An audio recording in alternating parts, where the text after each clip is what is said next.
Welcome to రాజనీతి. ఆంధ్రప్రదేశ్లో గెలిచిన 175 మంది ఎమ్మెల్యేల్లో రంపచోడవరం ఎమ్మెల్యే మిరియాల శిరీషాదేవి ప్రత్యేకమైన వ్యక్తి అని చెప్పాలి. అసలు రంపచోడవరం నుంచి మిరియాల శిరీష తెలుగుదేశం అభ్యర్థిగా బరిలో దిగినప్పటి నుంచే వార్తల్లోకి ఎక్కారు. ఎందుకంటే ఈ నియోజకవర్గంలో తెలుగుదేశం పార్టీ నుంచి ఒక గిరిజన మహిళ, అందులోనూ నిరుపేద అంగన్వాడీ టీచర్ పోటీ చేయటం సాహసం అని చెప్పాలి.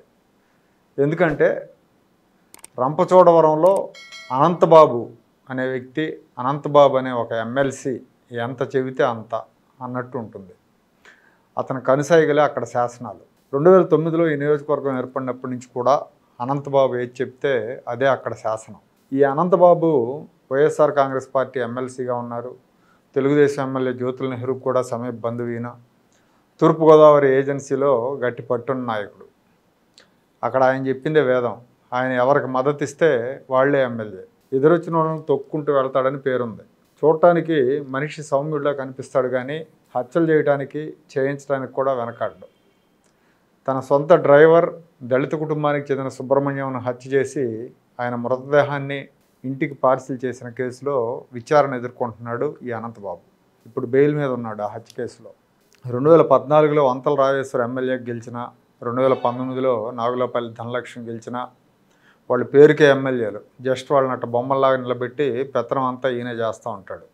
డిఫాక్టో ఎమ్మెల్యే అని చెప్పొచ్చు. అలాంటి వ్యక్తికి ఎదురు నిలిచి సవాల్ విసిరారు ఒక సామాన్య అంగన్వాడీ టీచర్. ఈ అంగన్వాడీ టీచర్ శిరీష భర్త తెలుగుదేశంలో పనిచేస్తున్నాడని ఆమెని ఆ ఉద్యోగం నుంచి కూడా తొలగించారు వైసీపీ అధికారంలో ఉన్నప్పుడు. వీళ్ళ ఆర్థిక పరిస్థితి కూడా అంతంత మాత్రమే. అయినా కూడా రాజీ పడకుండా తెలుగుదేశం పార్టీ కోసం నిలబడ్డారు వీళ్ళు. పార్టీ కూడా వీళ్ళ సేవలను గుర్తించింది. ఆర్థిక తాహత్ చూడకుండా శిరీష్కి ఎమ్మెల్యే టికెట్ ఇచ్చింది. అనంతబాబు అహంకారాన్ని పాతాళానికి తొక్కేస్తూ అనంతబాబు మద్దతు ఇచ్చిన ధనలక్ష్మి మీద 10,000కు పైగా మెజారిటీతో గెలిచింది శిరీష.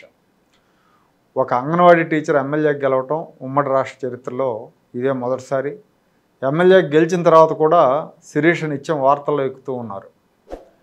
అంటే వార్తల్లోకి ఎక్కడం అంటే నెగిటివ్ న్యూస్తో కాదు, పాజిటివ్ న్యూస్తో. ఆవిడ ఎమ్మెల్యేగా తనకు వచ్చిన తొలి నెల జీతాన్ని దాదాపుగా అన్ని కలుపుకుంటే ఒక 2 లక్షల దాకా ఉండొచ్చామో, ఆ 2 లక్షల రూపాయలతో గిరిజన ప్రాంతాల్లో ఉన్న ఆసుపత్రులకు బ్యాటరీలు, ఇన్వర్టర్లు కొనుగోలు చేసి పంపించారు. ధనవంతులైన ఎమ్మెల్యేలు ఇలా చేస్తే పెద్దగా ఎవరు పట్టించుకోరు. ఒక నెల జీతం 2 లక్షలతో ఏదన్నా చేస్తే, ప్రజాసేవకు సంబంధించి ప్రజలకు సంబంధించింది ఏదైనా చేస్తే పెద్దగా పట్టించుకోరు. కానీ ఈవిడ నిరుపేద ఎమ్మెల్యే, అంటే ఆ జీతం మీద బతకాలి. అయినా కూడా ఆ జీతాన్ని ఆసుపత్రుల్లో సౌకర్యాలకు వాడటం నిజంగా అభినందనీయం. గిరిజన గ్రామాల్లోని ప్రభుత్వ ఆసుపత్రుల్లో సరైన సౌకర్యాలు ఉండవు, మనకు తెలిసిన విషయమే కదా. కరెంటు పోయిందంటే అక్కడ చికిత్సలు చేయలేరు, ఆపరేషన్లు చేయలేరు, చాలా దారుణంగా ఉంటుంది పరిస్థితి. తనకు స్వయంగా అలాంటి అనుభవాలు ఎదురయ్యాయి కాబట్టే ఆమె నిరుపేద గిరిజనులకు మెరుగైన వైద్య సదుపాయాలు అందించడానికి తన వంతుగా సాయం చేస్తున్నారు. ఇందులో భాగంగానే ఈ బ్యాటరీలు అందించడంతో పాటు ఇంకో మంచి పని ఏం చేశారంటే, బ్యాంకు నుంచి రుణం తీసుకొని 10 లక్షలు ఎంతో రుణం తీసుకున్నారంట. ఒక కారు కొన్నారు, సొంతగా కారు కొని ఆ కారుని అంబులెన్స్గా మార్చారు. దానిలోనే వైద్య పరికరాలని అమర్చి వైద్య సిబ్బందితో గిరిజన గ్రామాల్లో అత్యవసర సేవలు అందించడానికి తన భర్త సహకారంతో ఈ అంబులెన్స్ నిర్వహించబోతున్నట్టు ఆమె చెప్తున్నారు. ఎమ్మెల్యేగా, ఎంపీలుగా గెలిచిన తర్వాత ప్రజాసేవ కంటే ముందు ఎన్నికల్లో పెట్టిన డబ్బులు తిరిగి ఎలా సంపాదించుకోవాలని ఆరాటపడిపోతున్న నాయకులున్న ఈ తరంలో శిరీష్ లాంటి వాళ్ళు తారసపడటం నిజంగా విశేషం. ఒక రకంగా చెప్పాలంటే ఆ నియోజకవర్గ రంపచోడవరం నియోజకవర్గ ప్రజలు చేసుకున్న అదృష్టం. అదే సినిమాలో మనం గతంలో ఎన్టీఆర్ది ఒక సినిమా జూనియర్ ఎన్టీఆర్ది, అందులో ఆయన డైలాగ్ ఉంటుంది, అరుదైన మొక్కలను, అరుదుగా ఉండే మంచి వ్యక్తులను కాపాడుకోవాలంటాడు. అలాగే శిరీష్ లాంటి మంచి రాజకీయ నాయకులను ప్రోత్సహిస్తే రాష్ట్రం బాగుపడుతుంది, రాజకీయాలు కూడా బాగుపడతాయి.